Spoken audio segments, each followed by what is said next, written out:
नमस्कार मंडळी, मी नितेश तुमचं पुन्हा एकदा स्वागत करतो अजून एका नवीन व्हिडिओमध्ये। तर महाराष्ट्रातील स्वर्ग म्हटले जाते ते म्हणजे आपलं कोकण। तर मंडळी, तुम्ही कधी विचार केलाय का की आपलं कोकण 500 वर्षापूर्वी कसं असेल? तिथले सौंदर्य, तिथली माणसे व तिथली संस्कृती परंपरा कशी असेल? तर हे सौंदर्य व संस्कृती परंपरा आज आपण पाहणार आहोत, त्यामुळे व्हिडिओ शेवटपर्यंत नक्की पहा। चला तर मग जाऊया 500 वर्षापूर्वीच्या कोकणात। गणपतीपुळ्यापासून अवघ्या 1 किलोमीटर अंतरावर बसलेले हे प्राचीन कोकण। या इथे पूर्वीची ग्रामरचना आणि 12 बलुतेदार पद्धत दाखवली गेली आहे। चला तर मग आज जाऊया आणि पाहूया प्राचीन कोकण।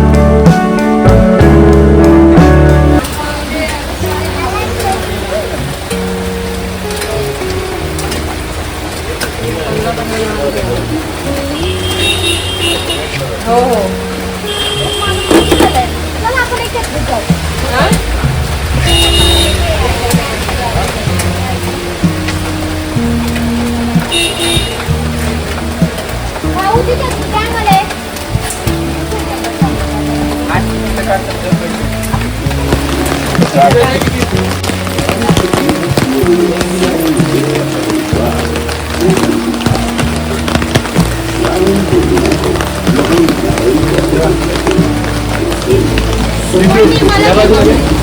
इकडून नाही एंट्री तिकीट समोर किंवा लास्ट पॉइंटला चेक केलं जातं।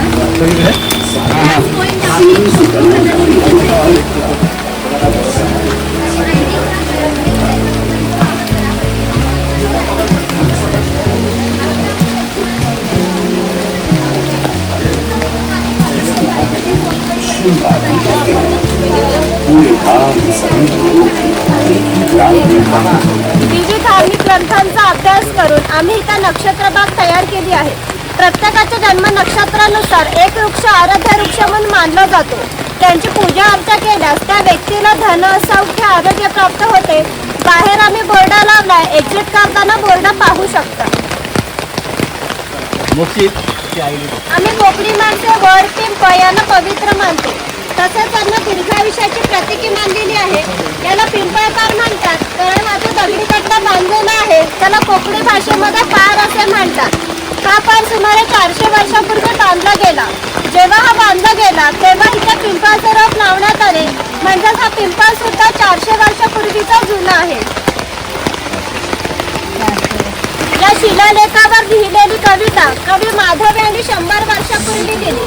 चिपळूण येथे झालेल्या पहिल्या कोकण मराठी साहित्य संमेलनामध्ये या कवितेला कोकणची प्रातिनिधिक कविता म्हणून स्वीकारण्यात आली। यामध्ये नंदनवन शब्द आला आहे। नंदनवन या शब्दाचा अर्थ आहे की स्वर्गातील इंद्राची बाग ही जितकी सुंदर आहे तितकंच आपले कोकणही सुंदर आहे। ठीक आहे, गुहेच्या अलीकडे आहे वर्तमान काळ, तर गुहेच्या पलीकडे आहे 500 वर्षापूर्वीचा भूतकाळ। इथून पुढे पाहणार आहात 500 वर्षापूर्वीची कोकणी माणसं कशी राहत, त्याची समाज रचना, ग्राम रचना, खाद्य संस्कृती, परंपरा इत्यादी कशा होत्या। गुहेतून येताना सगळ्यांनी वापरूया। तर मंडळी, ही काळाची गुफा आहे।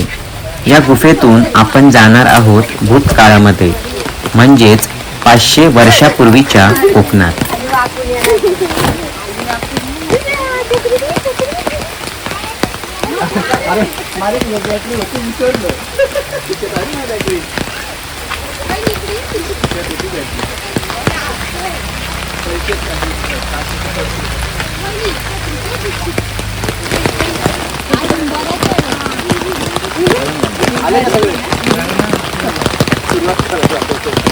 हे आहे भगवान परशुराम। आपल्या पुराणामध्ये असा उल्लेख झालाय की हजारो वर्षापूर्वी भगवान परशुराम होऊन गेले।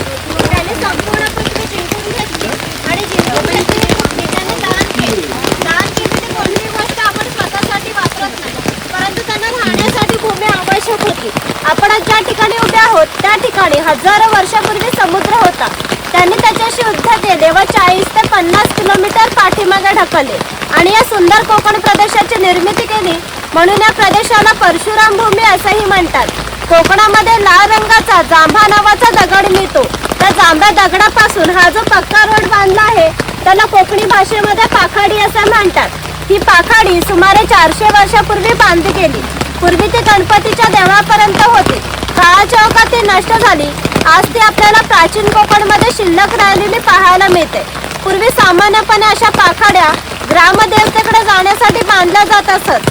आपण सुद्धा या पाखाडीने प्राचीन कोकणमधील ग्रामदेवतेकडे जाणार आहोत. हा वनवासी आहे. कोकणातील दुर्गम पर्वतामध्ये वनवासी लोक राहत असत. भिल्ल व कातकरी या जातींचा समावेश होता. त्यामधून कातकरी समाजाचा दाखवला आहे. झाडाच्या पाठीमागे आहे.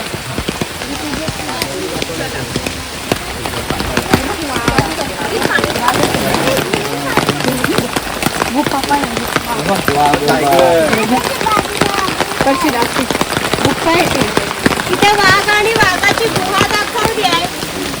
या साईडला गाव शिकार दाखवली आहे. डुक्कर मारलं.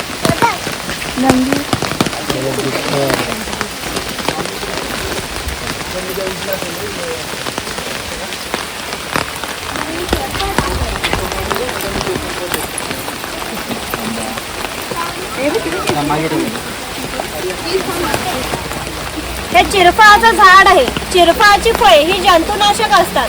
शेतकरी यांचा उपयोग धान्य साठवण्यासाठी करतो. तसंच यांचा वापर गरम मसाल्यासारख्या पदार्थांमध्ये सुद्धा केला जातो.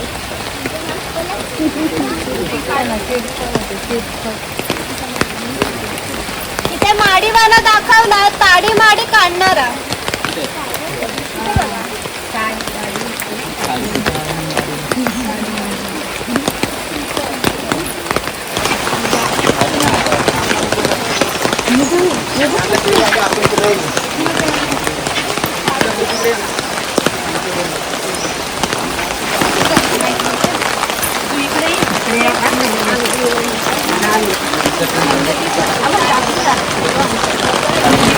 हे ग्रामदेवतेचं मंदिर आहे. पूर्वी धार्मिक संस्था गाव नियंत्रित करत असत.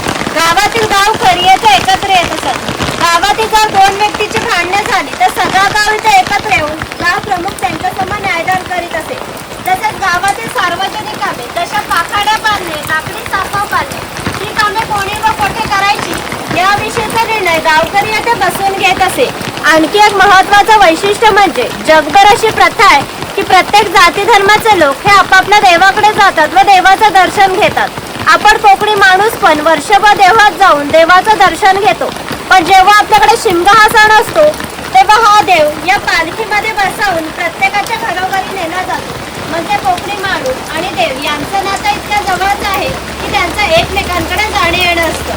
या देवीचे नाव आहे वाघजाई. हे नाव आम्ही जाणीवपूर्वक ठेवलं आहे. असं म्हणतात की ज्या निसर्गामध्ये वाघ आहे तो निसर्ग समृद्ध असतो. 500 वर्षापूर्वीचा निसर्ग सुद्धा असा समृद्ध होता. त्याला आमच्या भावविश्वामध्ये दैवत्वाचं स्थान आहे.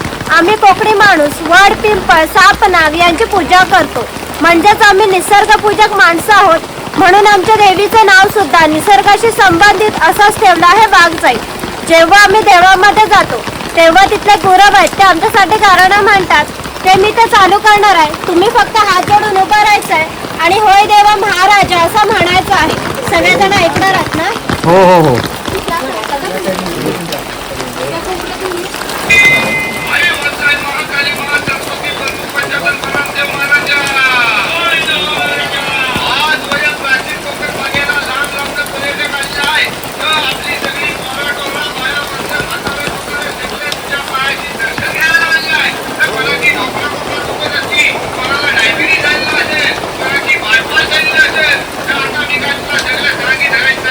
But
तसंच सनई, तुंतुणा, चौघडा इत्यादी पारंपरिक वाद्य आहेत.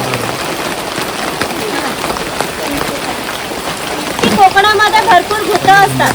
कोकणवासियांची अशी श्रद्धा आहे की हा देव त्यांच्यावर नियंत्रण ठेवतो, म्हणून ह्याने शिमग्याच्या वेळी गाराणे घातले जाते. तसेच पशुबळी स्त्रियर लोकांचे प्रतीक चिन्ह.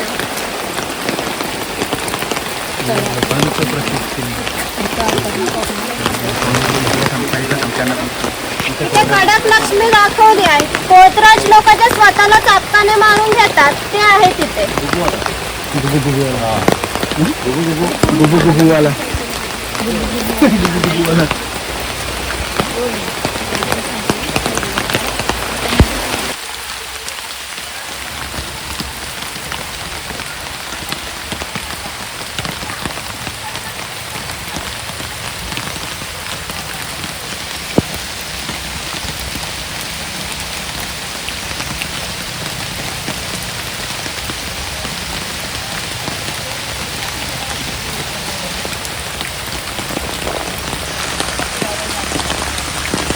कोळी समाज आहे.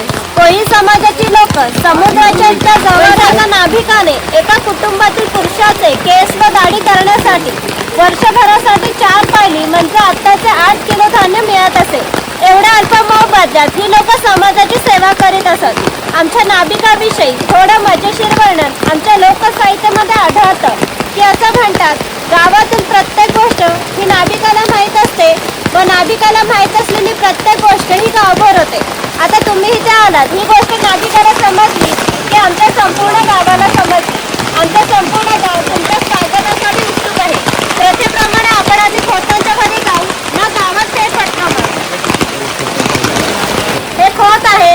राजाच्या गावातील थेट प्रतिनिधी म्हणजे खोत. धार्मिक आणि राजकीय बाबतीत पहिला मान खोतांचा असेल. खोत लोक जमीनदार असत, सर्वसामान्यपणे सुखवस्तू असत. त्यांच्या बसण्याच्या लगबीवरूनच ते किती ऐषारामी जीवन जगायचे याची तुम्हाला कल्पना येईल. ही खोताची बायको आहे. पूर्वी कोकणी स्त्रिया सुंदरी होत्या आणि शूरही होत्या, परंतु त्यांना स्वातंत्र्य नव्हते. माझ घराचा उंबरठा हीच त्यांच्यासाठी मर्यादा होती. ही खोताची 2 मुले दाखवली की आपल्या परंपरेचा खेळ सोमट्यात आहे. महाभारतामध्ये धर्मराज आणि दुर्योधन यांच्यामध्ये जीव या नावाने खेळण्यात येते. त्यांची पावलं असतात किंवा शंखांच्या कवड्या असतात. त्या टाकून विशिष्ट प्रकारचे ज्ञान मागितले जाते व सोंगट्या पुढे मागे सरकवून हा खेळ खेळला जातो. खेळणारे जर कसबी असतील तर हा खेळ 1 ते 2 रात्र सहज रंगत असेल इतका हा मजेशीर खेळ आहे. घराची रचना पहा. खोत ज्या उंचवट्यावर बसले आहेत तिला ओटी असे म्हणतात. मान्यवरांनी ओटीवर बसायचे. समोर आहे ती पडवी. सर्वसामान्यांनी पडवीवर बसायचे. खोताच्या उजव्या बाजूला देवघर, खोताच्या डाव्या बाजूला स्वयंपाकघर आणि खोताच्या मागच्या बाजूला माझघर म्हणजे पूर्वीची बेडरूम. घराचे छप्पर पहा. वरती छोटे छप्पर आहे, मध्ये गॅप आहे, त्या खाली मोठे छप्पर आहे. कोकणामध्ये उष्णता फार असते. ती उष्ण हवा त्या गॅपमधून बाहेर जाते व बाहेरील थंड हवा तिची जागा घेते. त्यामुळे घरातील वातावरण नेहमी थंड राहते. घरासमोर अंगण आहे. अंगणामध्ये तुळस आहे. अंगण हे कोकणी घराचं वैशिष्ट्य आहे. तुम्हाला एकही कोकणी घर असं दिसणार नाही की जिथे अंगण नाही किंवा तुळसही नाही. तिथे तुला आणखीचा जे प्रकार दाखवले ते सुपारी कातरताना यूज करतात ते.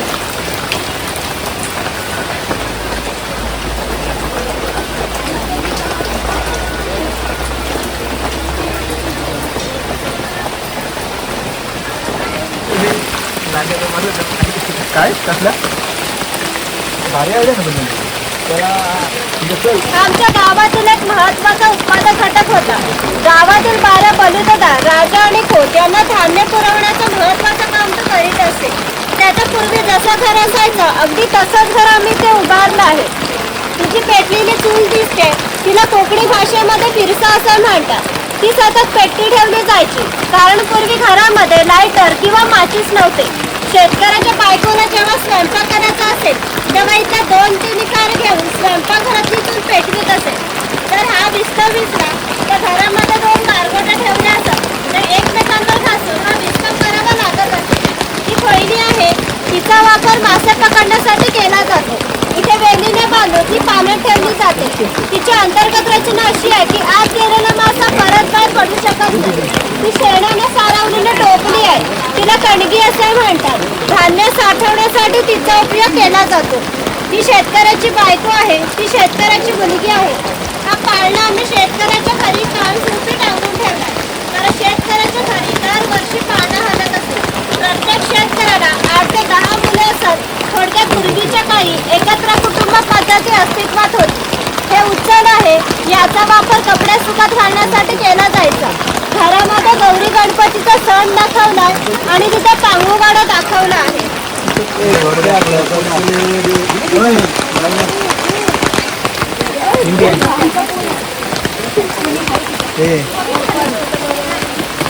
गणपतीचा दिवस आले की लाल मातीचे गणपती तयार करणे, उन्हाळा आला की मातीची मडकी तयार करणे, दिवाळीच्या वेळेला कंट्या तयार करून प्रत्येकाच्या घरोघरी पोहोचवण्याचे काम हा कुंभार करीत असे.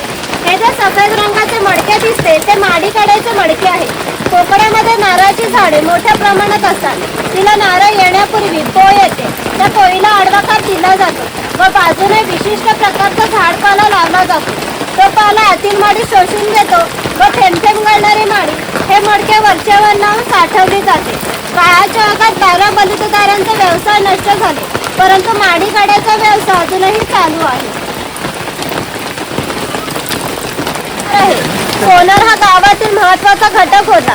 गावातील महिलांना लागणारे दागिने व विविध देवी देवतांना लागणारे दागिने हा सोनार बनवून देत असे. शिमगा व नवरात्र अशा अन्यवी ग्रामदेवतेला दागिने घालण्याचा मान हा सोनाराचा असे. सोनार आज पण महत्वाचाच घटक आहे.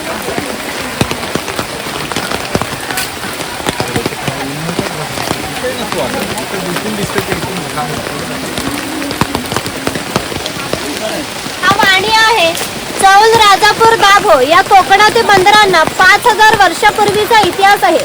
या बंदरांमधून भारतीय व्यापाऱ्यांनी जगाशी व्यापार केला. इथून निर्यात होणाऱ्या वस्तूंमध्ये हस्तकौशल्याच्या वस्तू, हस्तिदंती वस्तू, शंख, शिंपले या सर्व वस्तूंची निर्यात हा वाणी करीत असे. त्या बदल्यात संपूर्ण जगातून भारतात सोनं येत असे. भारताने जे सुवर्णयुग अनुभवले त्यांची प्रवेशद्वार ही कोकणची बंदरे होती.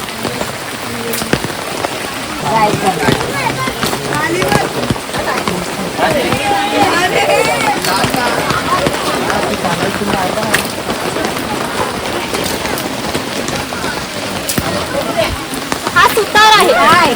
सुताराचं खरे काम शेतकऱ्याला लागणारे लाकडी अवजारे बनवून देणे. हा सुतार सावंतवाडीतला सुतार आहे. सावंतवाडीतील लोकांचे लाकडावरील कोरीव काम हे जगप्रसिद्ध आहे. त्यांच्या काही हस्तकौशल्याच्या वस्तू तुम्हाला आमच्या हस्तकला समन्वय केंद्रात पाहायला मिळतील. तिथे दरवेळी दाखवला अस्वलाचा खेळ करताना आणि इथे गारोडी दाखवला सापाचा खेळ करताना.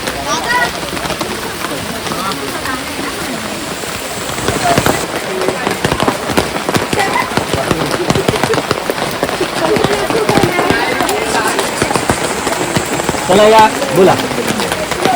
हा लोहार आहे. ज्याप्रमाणे शेतकऱ्याला लागणारी लाकडी अवजारे बनवून देण्याचं काम सुतार करीत असे, त्याचप्रमाणे त्यांना लोखंडी अवजारे बनवून देण्याचं काम हा लोहार करीत असे. उदाहरणार्थ कोयता, कुऱ्हाड, नांगराचे फाळ इत्यादी. 500 वर्षापूर्वी कोकणाची राजकीय स्थिती अस्थिर होती. बरेचसे लोक हे सैन्यांमध्ये होते. त्यांना लागणारी लोखंडी ढाली आणि तलवारी बनवून देण्याचे काम हा लोहार करीत असे. उदाहरणार्थ कोयता, कुऱ्हाड, नांगराचे फाळ इत्यादी.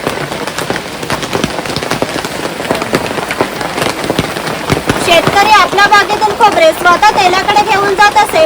तेली त्यांच्यात एका तेल काढून देत असे.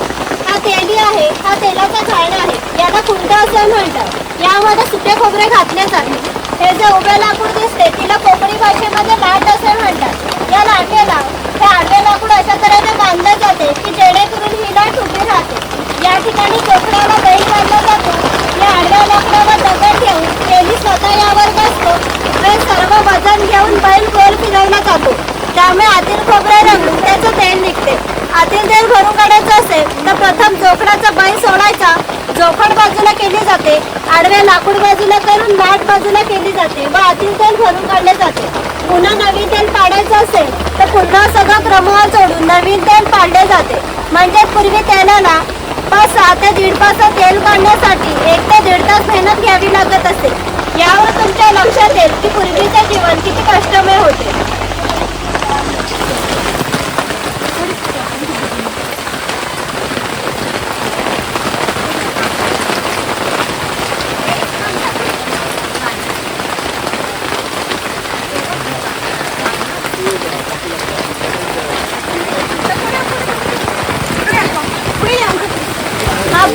आहे. बांबूच्या वस्तू बनवून देण्याचे काम हा बुरुड करीत असे.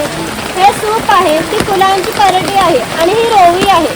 हिचा उपयोग धान्य धुण्यासाठी किंवा आजही धार्मिक कार्यात केला जातो. जेव्हा आपल्याकडे एखादे शुभ कार्य असते तेव्हा घरातील कुमारिका किंवा सौभाग्यवती स्त्रिया या रोवीमध्ये दिवा ठेवून हातामध्ये घेऊन उभ्या असतात. जर शुभ कार्य पार पाडण्यापूर्वी हा दिवा विझला तर ते कार्य अशुभ मानले जाते. अजूनही आमच्या चाकरमान्यांचे जर मुंबईला लग्न असेल तर ही रोवी गावावरून मुंबईला पाठवली जाते. कारण मुंबईला सर्व वस्तू मिळतात परंतु ही रोवी मिळत नाही.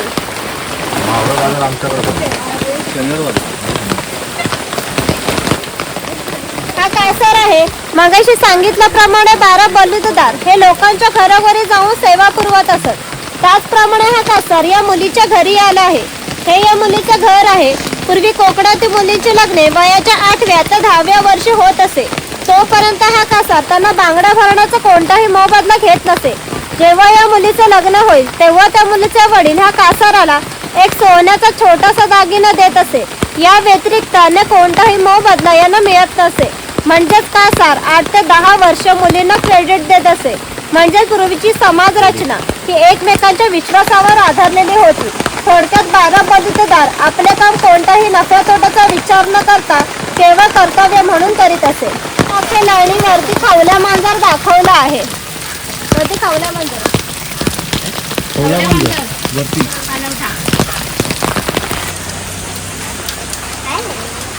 चपली बनवतात.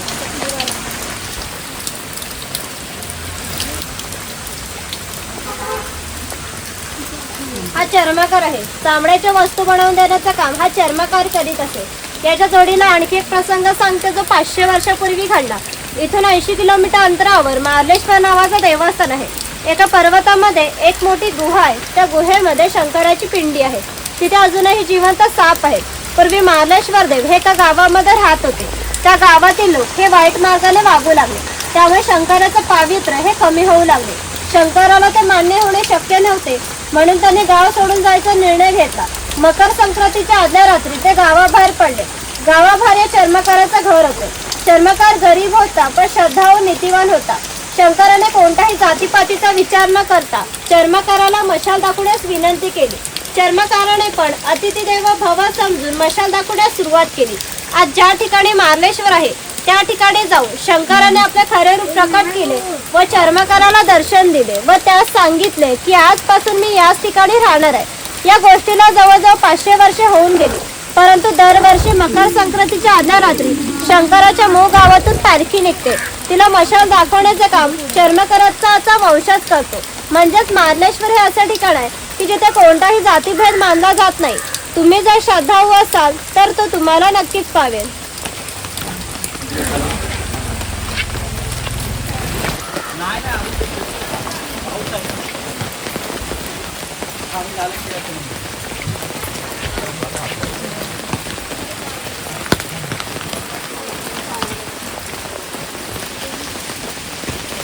हा धनगर आहे.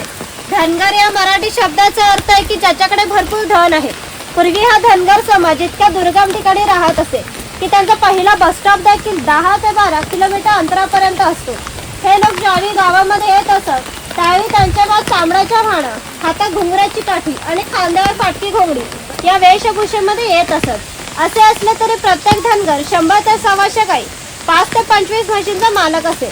प्रत्येक गाई म्हशीची किंमत 8 ते 10 हजारापर्यंत जाते. या सर्वांची जर विक्री करायचे म्हटले तर त्यांची किंमत काही लाखात जात असे. एवढ्या धनसंपत्तीचा मालक हा धनगर होता. कोकणी लोकांची राहणीमान साधी असल्यामुळे त्यांची राहणी सुद्धा अशी साधीच होती. वरती बकरीची गोठी दाखवली आहे. जंगली श्वापदापासून संरक्षण होण्यासाठी ती इतक्या उंचावर बांधली आहे. त्याच्या आतमध्ये 2 बांबूच्या मध्ये फट आहे. त्यांनी केलेला मैला त्यातून बाहेर पडत असे. छपराची रचना जरी ओबडधोबड असली तरी कितीही पाऊस पडला तरी पावसाच्या पाणी आतमध्ये जात नाही.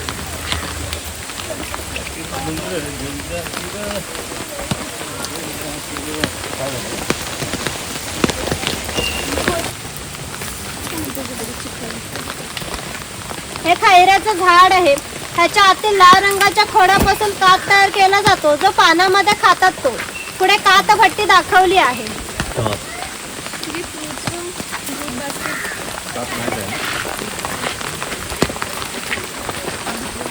दुकान आहे शॉपिंगचं. भट्टी ही कातभट्टी आहे. ह्याचं खैराचं झाड आहे ते पूर्ण तोडले जाते. त्याच्या आतील भागाचे छोटे छोटे तुकडे करून या पुढच्या 4 मडक्यामध्ये पाण्यासोबत उकळवले जातात. जो लाल रंगाचा पाक तयार होतो तो 5व्या मडक्यामध्ये विशिष्ट तापमानावर उकळवला जातो. तो पाक सावलीमध्ये सुकत घालून त्याच्या छोट्या छोट्या वड्या पाडल्या जातात. म्हणजे कात तयार होण्याच्या प्रक्रियेला 3 ते 4 महिने लागतात. 4 महिने हो. पान द्यायला. पान द्यायला 2 मिनिटं लागतात.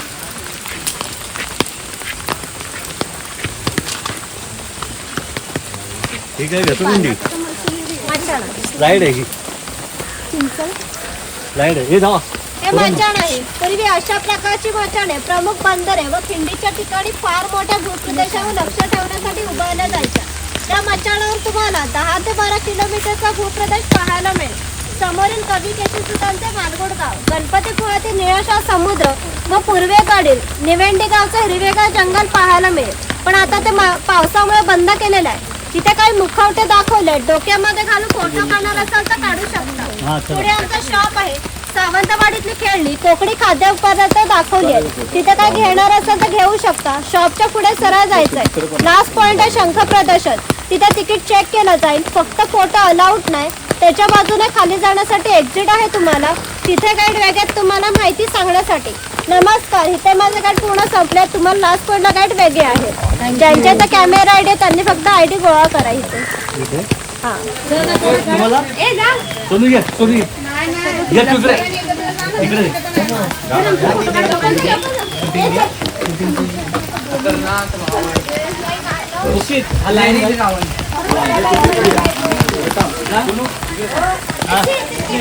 चला चला या चला चला. या ठिकाणी आल्यावर आपल्याला शेवटला शॉप पाहायला मिळतो. येथे लाकडाची खेळणी तसेच कोकणची खाद्य संस्कृती म्हणजेच काजू, सुकामेवा आणि लोणचे खरेदी करता येतो.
तर मंडळी, आमचे प्राचीन कोकण बघून झाले. तिथे 50 रुपये तिकीट घेतात. इथे वातावरण सुद्धा चांगले आहे. तर तुम्ही कधी गणपतीपुळ्याला आलात तर इथे नक्की भेट द्या. आजचा व्लॉग इथे समाप्त करतो. तुम्हाला व्हिडिओ कसा वाटला कमेंटमध्ये नक्की सांगा. आवडला असेल तर लाईक आणि शेअर करा आणि सबस्क्राईब करायला विसरू नका. भेटूया अशाच एका नवीन व्हिडिओमध्ये.